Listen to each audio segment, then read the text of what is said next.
Olá! A polêmica sobre a redução de velocidade nas pistas das marginais Tietê e Pinheiros foi parar na Justiça. Atendendo a um pedido de liminar feito pela Ordem dos Advogados do Brasil, Seção São Paulo, a Prefeitura tem um prazo de 72 horas para explicar os motivos dessa medida. A decisão é da 11ª Vara de Fazenda Pública. Para a OAB, a redução da velocidade nas pistas locais pode trazer o caos a partir de agosto, com o fim das férias escolares. Além disso, a ordem entende que a velocidade baixa facilita a ação de bandidos e aumenta o número de vendedores ambulantes, o que, consequentemente, aumenta o risco de atropelamentos. Bom, só para lembrar, nas pistas expressas das marginais, a velocidade máxima permitida caiu de 90 para 70 km. Nas pistas centrais, a velocidade máxima passou de 70 para 60 km por hora e de 70 para 50 km nas pistas locais. E você vai ver também no Jornal da Assembleia de hoje. O projeto de lei quer levar linguagem brasileira de sinais para salas de aulas em São Paulo. Projetos de prédios novos terão de priorizar a economia de água e energia. O Brasil é um dos 10 países que mais desperdiça alimentos. O que se joga fora por dia daria para alimentar quase 20 milhões de pessoas todos os dias. A partir de agora, no Jornal da Assembleia. Vamos começar o Jornal de hoje da Assembleia com números que preocupam, hein? O Brasil está entre os 10 países que mais desperdiçam comida. De cada 10 quilos de alimentos produzidos no campo, 3 ficam perdidos pelo caminho e deixam de chegar à mesa do consumidor. O repórter Jorge Machado está lá no CEAGESP, o maior entreposto de alimentos da América do Sul. Jorge, olá. A gente sabe que o CEAGESP é apenas uma pontinha do gigantesco iceberg no que diz respeito ao desperdício de comida. Quantas pessoas poderiam ser alimentadas com o que se joga fora no Brasil, Jorge? Olá, Sérgio. Não é possível quantificar o número de famílias que poderiam ser alimentadas com o desperdício, até porque ele acontece em toda a cadeia. Desde a colheita, o acondicionamento, no transporte, praticamente o transporte, 30% do alimento vai ficando pelo caminho ou chega mal acondicionado em má qualidade aqui na CEAGESP. Mas eu vou conversar com a Alessandra Matias Figueiredo, que é nutricionista do Banco CEAGESP de Alimentos, que fala de uma experiência que está acontecendo aqui, que pode diminuir o desperdício. São cerca de 130 toneladas por mês que chegam ao Banco de Alimentos, que são distribuídas para as entidades. Eu queria que você falasse um pouco dessa experiência. O Banco de Alimentos já está na CEAGESP desde 2003. Nós atendemos mais de 160 instituições beneficiadas, todas cadastradas. O volume de janeiro a junho desse ano, nós tivemos uma média de 135 toneladas recebidas e distribuídas foram 109 toneladas. Alimento de boa qualidade que chega e se dissemina por 160 entidades, cerca de quase 1 tonelada por entidade, ou seja, uns 800 quilos por entidade. Alimentam quantas pessoas? Olha, nós podemos dizer que alimenta mais de 60 mil pessoas, até porque nós atendemos prefeituras, outros bancos de alimentos, grandes instituições que atendem muitas pessoas. O alimento que chega com qualidade, eu queria que você falasse um pouco do recebimento desse material, como chega o permissionário, quem está comercializando aqui, como é que ele entrega para o Banco de Alimentos? Nós fazemos a retirada da doação, esse alimento vem na caixa do próprio permissionário, nós fazemos a troca, nessa troca é feita uma seleção onde é retirado todo o alimento que não há possibilidade de consumo e esse alimento em seguida é distribuído para as entidades cadastradas. Alessandra, a gente está mostrando agora, a gente vai mostrar o movimento aqui na CEAGESP, que é o pavilhão do Mercado Livre do Produtor, ou seja, frutas, verduras, legumes que são comercializados aqui. Ou seja, alguns vêm de muito longe, vem fruta do Nordeste para cá e depois é embarcada daqui para a África, é isso? Às vezes acontece, até porque é uma forma de trazer para a própria central de abastecimento e depois retornar para o país de destino. Ou seja, as trocas são feitas aqui em São Paulo, o alimento vem de centenas de quilômetros daqui e muitas vezes volta para a cidade de origem? Retorna para a mesma cidade. Isso também acaba aumentando a perda do alimento durante todo esse trajeto. Num país continental como o nosso, como o Brasil, como é mandar frutas, legumes e verduras para tão longe? Ou seja, muito do que se produz aqui, que chega aqui com qualidade, não chega com a mesma qualidade lá. Às vezes se perde um pouco dessa qualidade. Bom, só lembrando que a gente volta para falar mais de desperdício de alimentos ainda nesta edição. Jorge Machado para o Jornal da Assembleia. Às 18h de hoje, acontece no Auditório Paulo Kobayashi o lançamento da campanha Reparação Já, que se refere aos descendentes dos povos africanos escravizados no Brasil. Você pode acompanhar a solenidade ao vivo pelo portal da Assembleia na internet. Representantes femininas de diversos segmentos se reuniram no Legislativo Paulista para o lançamento do projeto social Mulheres Inspiradoras. Esse projeto mostra as mulheres que driblaram as dificuldades que a vida impôs e hoje são exemplos a ser seguidos. De um trabalho social realizado há 16 anos por Marlene Campos Machado, esposa do deputado Campos Machado, do PTB, resultou o atendimento a mais de 8.000 famílias. São mulheres guerreiras, mulheres aguerridas, que desenvolvem vários projetos e nós decidimos, através dessas mulheres, fazermos esse projeto de Mulheres Inspiradoras. À sua trajetória foram se juntando outras mulheres que aceitaram participar do desafio de ampliar a participação feminina em todos os segmentos da sociedade, como Lilian Gonçalves, que de garçonete chegou à presidência de uma grande rede de bares e restaurantes na capital paulista. A minha história é uma história de luta, de trabalho, de garra, de dedicação, de honestidade, de seriedade, de muita determinação. Então, isso eu passo para as pessoas, porque tudo isso é o misto misturado que a gente tem que ter para fazer sucesso certo na vida. A idealizadora do projeto, que carrega a bandeira da inserção da mulher na política, reuniu em evento na Assembleia Legislativa de São Paulo centenas de mulheres que vieram ouvir histórias inspiradoras, como a de Laura Basílio, que tem síndrome de Down, uma jovem chefe de cozinha. A síndrome de Down não me impediu de seguir em frente, porque tem algo maior dentro de mim, que é o amor. Porque o amor é a grande energia do universo.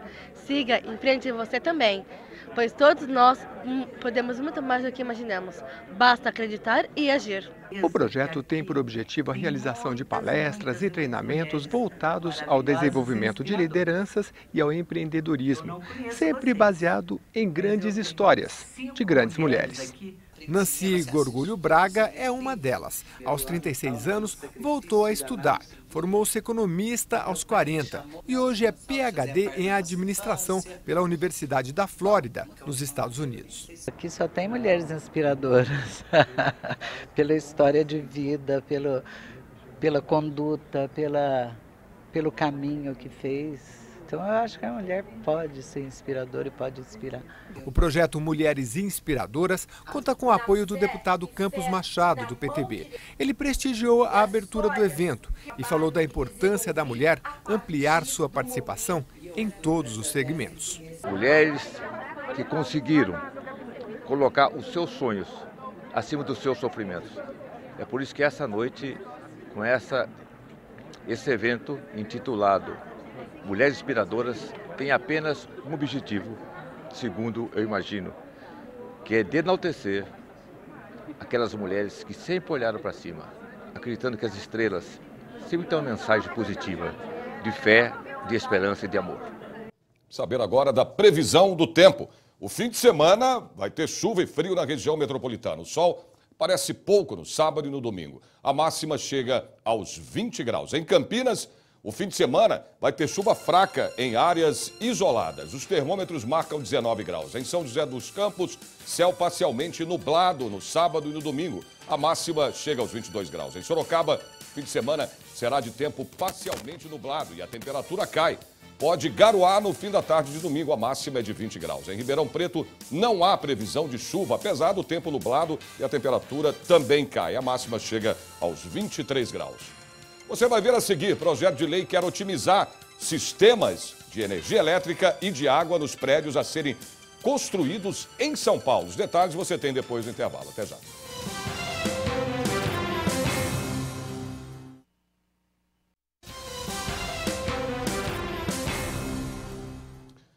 A maioria dos prédios construídos nas cidades brasileiras não segue um padrão de sustentabilidade na execução e na utilização da obra. Por isso, são responsáveis por 50% do consumo de energia elétrica no país. Bom, para mudar esse quadro, um projeto de lei prevê que as novas construções de prédios, centros comerciais e condomínios residenciais instalem sistemas de energia solar e de água de chuva para reuso como forma de reduzir todo esse consumo. Os grandes empreendimentos tomam conta de cada pequeno espaço livre disponível e ocupam todas as áreas possíveis com arranha-céus cada vez mais altos. As cidades estão ficando maiores e mais densas. Selva de pedras seria uma boa definição para o que São Paulo se tornou. Não é à toa que a capital paulista tem mais de 5.000 arranha-céus e só perde para Hong Kong e Nova York. Hoje, os edifícios são os responsáveis pelo maior gasto de energia elétrica, como os daqui da capital, chega até 50% de gasto. Se esses prédios que estão atrás aqui de mim fossem sustentáveis, poderia ter uma economia de até 30%. Eu estou falando de uma economia que equivale ao tamanho de uma usina hidrelétrica como a de Itaipu. Na questão econômica, que faz parte do tripé da sustentabilidade, você tem benefícios econômicos para diferentes stakeholders. Para o investidor, depende de valorização de metro quadrado, você tem aumento da velocidade de ocupação, aumento da retenção, então isso é diminuição do risco de investimento. Para as empresas que estão ocupando, para as pessoas que estão ocupando essas edificações, você tem a grande redução do custo operacional, que é o principal custo dessa edificação. Isso é uma grande vantagem. O céu é o limite para esses grandalhões que nos últimos anos estão aparecendo com uma nova tendência, a sustentabilidade. Bonito por fora, inteligente e ecológico por dentro. Este prédio na Zona Sul de São Paulo tem qualidades que vão além da aparência. A coleta seletiva já começou na obra. 90% de tudo que sobrou de materiais de construção foram descartados corretamente. Os vidros deixam a luminosidade passar, mas retém o calor. Cada milímetro aqui, para não exagerar, foi pensado para trazer economia de água, economia de energia, bem-estar, conforto térmico, tudo foi pensado nesse sentido. Aqui tem energia solar, tratamento de água de chuva, tem uma série de sistemas e entre 7 e 9 anos a gente vai ter o retorno de todo o investimento. Bom mesmo é saber que toda esta sustentabilidade tem o mesmo preço de uma construção convencional e que até prédios antigos podem passar por essa transformação. A Assembleia Legislativa de São Paulo iniciou o ano com um projeto de lei que estipula que as novas construções de prédios, centros comerciais e condomínios residenciais instalem sistemas de energia solar e de água de chuva para reuso. O projeto visa exatamente que na recolha da água, nos grandes empreendimentos, a começar por eles, os grandes empreendimentos, condomínios, e depois a população também aprendendo sobre isso, ela possa ser reutilizada e o trabalho de que a população aprendendo a economizar, a saber reutilizar esta água, ela irá dar condições para este momento tão crítico desta crise hídrica que estamos vivendo, se torne cada vez mais ajuda importante para toda a população. Hoje tem solenidade de entrega do título de cidadão paulistano ao 25º Sumo Pontífice do Budismo Primordial da Homon Butsuryu Shu Yamauchi Nishikai Shounin. É às 7 da noite no plenário Juscelino Kubitschek. Vamos saber da previsão do tempo para o fim de semana em mais cidades do interior e também do litoral de São Paulo. Em Santos, vai ter chuva da maior parte do fim de semana, principalmente à noite. A máxima chega aos 22 graus. Tempo nublado em São José do Rio Preto. Os termômetros marcam até 24 graus. Em Mogi das Cruzes, temperatura cai no sábado e também no domingo. A máxima chega aos 20 graus. Em Piracicaba, tempo parcialmente nublado com chuvas em áreas isoladas. A máxima é de 20 graus.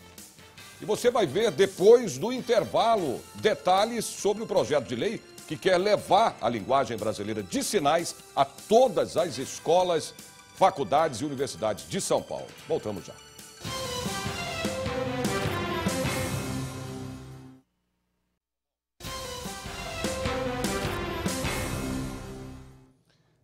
Bom, sabe aquela tradução simultânea para a linguagem brasileira de sinais? Para quem é portador de alguma deficiência auditiva, é fundamental para a inclusão na sociedade. Bom, ajuda, né, na hora de assistir a um filme, uma palestra ou uma sessão plenária, por exemplo. O projeto de lei em tramitação aqui na Assembleia quer levar a linguagem das libras para salas de aulas de faculdade e universidades públicas, além de cursos dos ensinos fundamental e médio do Estado de São Paulo. Nesta sala de aula, todos dominam a língua brasileira dos sinais. dominam tanto que são até professores de Libras, mas querem saber mais. É um curso de especialização na tradução para o português.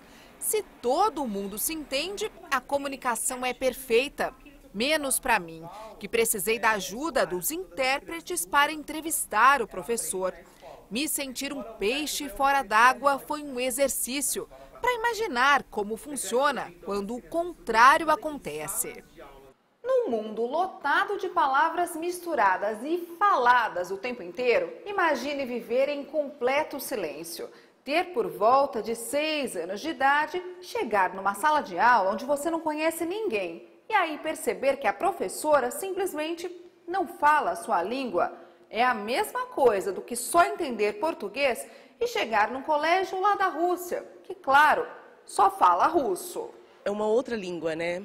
Tem a língua do português que eles precisam aprender, mas a língua mãe, que não só eles têm que saber, mas toda uma sala de aula, né? Inclusive o professor, porque é muito difícil. O professor Tiago passou exatamente por isso. Ele era o único surdo da classe, lotada de crianças ouvintes, e se sentia um mero copista. Copiava a lousa enquanto todo mundo aprendia. Também foi uma fase difícil para o professor Vinícius. Ele estudou em escola comum e sofreu bullying dos colegas. Só soube o que era participar de uma aula quando chegou à faculdade, que tinha intérprete durante as aulas.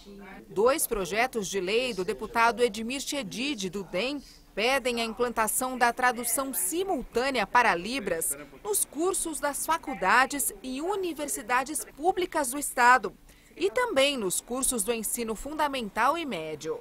O primeiro passo para o Estado de São Paulo pensar uma política para a educação de surdos de fato é garantir primeiro a educação básica na perspectiva bilíngue, que é dar à criança surda o direito dela aprender Libras no ambiente que todo mundo fale Libras. O que nós desejamos com esses 2 projetos é que o Estado possa proporcionar pessoas que façam a tradução simultânea dentro da sala de aula. É o que nós desejamos, os projetos estão prontos para entrar na ordem do dia. Nós vamos discutir muito esses projetos com os senhores deputados e com os membros do governo. Vamos saber do tempo no sábado e no domingo em mais cidades do interior do estado. Em Franca, o sol aparece entre nuvens. Não há previsão de chuva, mas a temperatura cai. A máxima é de 22 graus. Em Bauru, o céu fica parcialmente nublado à tarde e o tempo fecha no domingo e pode chover fraco. A máxima chega aos 21 graus. Em Limeira, chove à tarde e à noite no domingo. Faz frio, a máxima chega aos 19 graus. Em Marília, a previsão é de tempo nublado com chuvas neste fim de semana. A máxima chega a 21 graus. Jornal da Assembleia de hoje termina aqui. Parabéns à cidade de Itatinga, que comemora hoje 119 anos de fundação. No sábado, a aniversariante é a cidade de Águas de São Pedro. No domingo, 2 cidades sopram as velhinhas, Areias e Sumaré. Parabéns aí a todas elas. Você pode acompanhar toda a programação da TV Assembleia SP no portal www.al.sp.gov.br. Nós voltamos na segunda-feira. Bom fim de semana para você.